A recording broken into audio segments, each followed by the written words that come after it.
কেউ যদি কোনো সালাত ত্যাগ করে তাহলে সে মুসলিমদের দল থেকে বের হয়ে যাবে। এটা আমার কথা নয়, সাইয়্যিদুল খালক মুহাম্মদুর রাসূলুল্লাহ সাল্লাল্লাহু আলাইহি সাল্লামের কথা। যেই ব্যক্তি সালাতের ক্ষেত্রে উদাসীন, সলফে সালেহিন বলতেন যে সে সব কিছু থেকে উদাসীন, তার থেকে তোমরা হাত ধুয়ে ফেলো। যেই ব্যক্তি তাকবীরাতুল উলা থেকে উদাসীন, সেই ব্যক্তি থেকে সলফে সালেহিন কোনো কিছু গ্রহণ করতেন না, বলতেন যে এই ব্যক্তি তার কর্মকাণ্ডেও খারাপ হবে। যে ব্যক্তি সালাতে যত বেশি গুরুত্বপূর্ণ ব্যক্তি, তার আমলের দিক থেকেও সে তত বেশি গুরুত্বপূর্ণ। ইসলাম বলে সালাত হচ্ছে কুফর এবং ইসলামের মধ্যে পার্থক্যকারী। সালাত হচ্ছে কুফর এবং ইসলামের পার্থক্যকারী। রাসূলুল্লাহ সাল্লাল্লাহু আলাইহি সাল্লাম বলেছেন, বাইনার রাজুলি ওয়া বাইনাশ শিরকি আউল কুফরি তারকুস সালাহ। একজন মানুষের মধ্যে এবং শিরক এবং কুফরের মধ্যে পার্থক্য হচ্ছে সালাত। ফামান তারাকা ফাকাদ কাফারা। যে কেউ সেটা ত্যাগ করবে সেই ব্যক্তি কাফের হয়ে যাবে।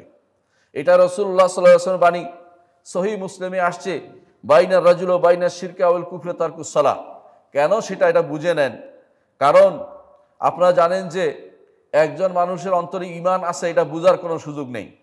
যখন মুখে সে বলে লা ইলাহা ইল্লাল্লাহ, তখন তার এটা বলতে পারে মুনাফিকই হতে পারে। কিন্তু যখন সে সালাত আদায় করে তখন বোঝা গেল সে এখন পর্যন্ত পরিপূর্ণ ঈমানদারের পথে চলে আসছে। হতে পারে বলতে পারেন যে মুনাফিকরা তো পড়ে, কিন্তু আল্লাহ তাআলা বলে দিয়েছেন মুনাফিকরা পড়ে ওয়াইজা কামু ইলাস সালাতে কামু কুসালা। তারা যখন সালাত আদায় করে অলস ভরে তারা সালাত আদায় করে। তাদের অন্তরে আল্লাহর ভীতি থাকে না, তারা মানুষকে দেখানোর জন্য পড়ে। এই জন্য সেটা গ্রহণযোগ্য সমস্যা নয়। সমস্যা হচ্ছে কে সালাত পড়ে না সেটা দেখার বিষয়। সালাত যে ব্যক্তি পড়ে না, বোঝা গেল এখন পর্যন্ত সে ঈমানের দাবিতে পূর্ণ হইতে পারেনি, ঈমানদার হয়নি। বাহ্যিক আমলের মধ্যে একটি জিনিসকে ঈমানের চিহ্ন হিসাবে রাখা হয়েছে, তা হচ্ছে সালাত। বাহ্যিক আমলের মধ্যে একটি জিনিসকে ঈমানের চিহ্ন হিসাবে রাখা হয়েছে, আলামত হিসাবে রাখা হয়েছে, তা হচ্ছে সালাত। রাসূলুল্লাহ সাল্লাল্লাহু আলাইহি ওয়াসাল্লাম সেজন্য বলছেন, আল আহদুল্লাযী বাইনানা ওয়া বাইনাহুম আস-সালাহ ফামান তারাকা ফাকাদ কাফারা। আমাদের মধ্যে আর কাফেরদের মধ্যে অঙ্গীকার হচ্ছে সালাতের। যদি কেউ সালাত ত্যাগ করে সে কাফের হয়ে যাবে। আসহাবুস সুনান হাদিসটি বর্ণনা করেছেন, সুনানের গ্রন্থকারগণ হাদিসটি বর্ণনা করেছেন। এর অর্থ হচ্ছে কেউ যদি কোনো সালাত ত্যাগ করে তাহলে সে মুসলিমদের দল থেকে বের হয়ে যাবে। এটা আমার কথা নয়, সাইয়্যিদুল খালক মুহাম্মদুর রাসূলুল্লাহ সাল্লাল্লাহু আলাইহি সাল্লামের কথা। সুতরাং কেউ যদি এখানে নিজের মত খাটানোর জন্য চুপচাপ বসে থাকেন, বলেন যে সব মানুষকে উনি কাফের বানিয়ে ফেললো, সেই ব্যক্তি বিভ্রান্ত।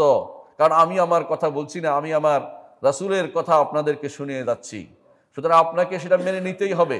রাসূল যা বলেন সেটা মানার জন্য আল্লাহ নির্দেশ দিয়েছেন, ওয়ামা আতাকুমুর রাসূলু ফাখুযুহু ওয়ামা নাহাকুম আনহু ফান্তাহু। রাসূল যা তোমাদেরকে দেন তা গ্রহণ করো, রাসূল যা থেকে তোমাদেরকে নিষেধ করেন তা পরিত্যাগ করো, তা অবশ্যই বর্জন করো। এটা হচ্ছে রাসূলের কথা যে সালাত ত্যাগ করলে সে ঈমানদার থাকে না। সুতরাং ঈমানদার থাকতে হলে আপনাকে সালাত পড়তেই হবে।